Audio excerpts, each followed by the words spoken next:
Best of PubLib. I'm Kate A. Logger and we are here with our star reporter, Charles Cutter, along with our Best of PubLib producer, Robert Ballio. Hello everyone. Kate, I see you have a new hairstyle. Might I say, you look marvelous. This was certainly a busy week in Best of PubLib. I agree, Charlie.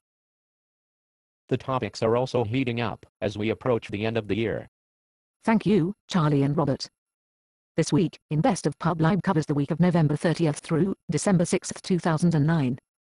This week includes questions about library censorship, uses of smart boards, disposal of magazines, DVD circulation, and the necessary data collected about library patrons. Some of the topics we will be reviewing include Arboretum and greenhouses at libraries. Jennifer Chilcote in Little Rock, Arkansas is looking for plans and methods to facilitate. How green is your library? And, in the topic, 100 books for reading and sharing. Grace Ann DiCandido, in New York offers the New York Public Library list. How do you rate them? In the topic, censorship at its best, Terry Lawler, in Phoenix, alerts us to a controversial story out of Kentucky. Library employees chose to withhold books from patrons. What do you think? In the topic, discarding magazines, Sarah Wiseman in New Jersey wants to know where they go.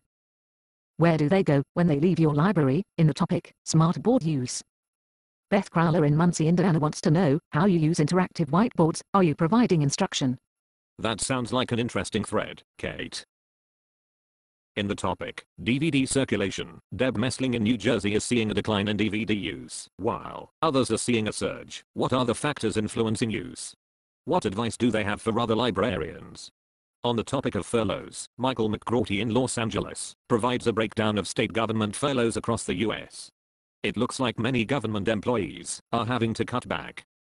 Yes, government libraries are facing some tough times.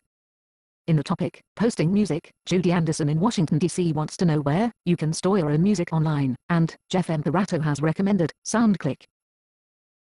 This week in Best of PubLib was certainly not without controversy. You bet. In the topic, keeping driver's license and other ID numbers in patron records, Margaret Maddox in Centerville, Ohio, is looking at policies. What are the implications for collection security and retention? What are the implications for patron privacy and personal information security? Good question. When we come back from the break, our special guests will give us their views.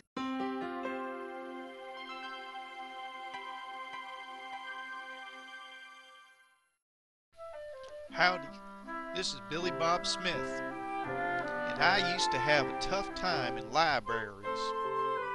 I mean, wherever I would sit or stand, people would move away.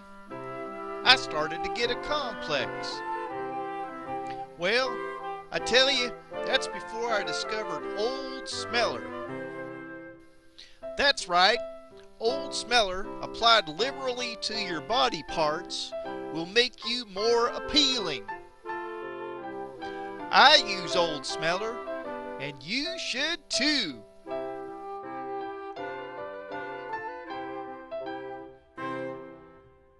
Welcome back to This Week in Best of PubLib.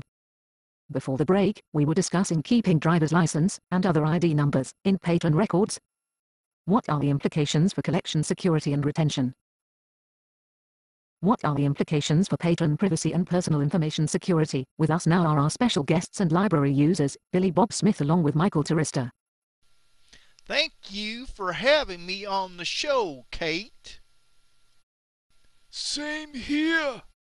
Billy Bob and Michael, some people say that libraries should be collecting all sorts of information about their library users, including social security numbers, street address and driver's license information. They say, without that information, their collections are at risk. Well, speaking as a library user, I think it is right important to protect your collections. But what happens when someone don't have no street address? Can they still get a card? That is an excellent question, Billy Bob, even though you used a double negative. Michael, how does data collection affect you? As a world traveler, I like to avail myself of all the libraries in the world.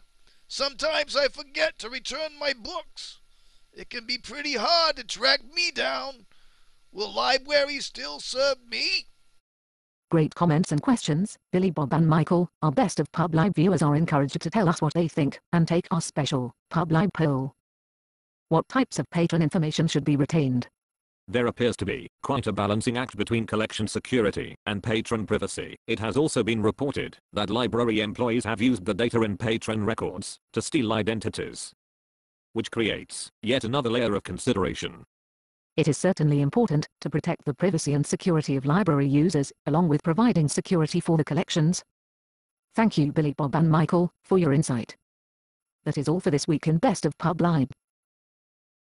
Well, speaking of pubs, I hear one calling me now. Please remember to join us on Facebook. Goodbye.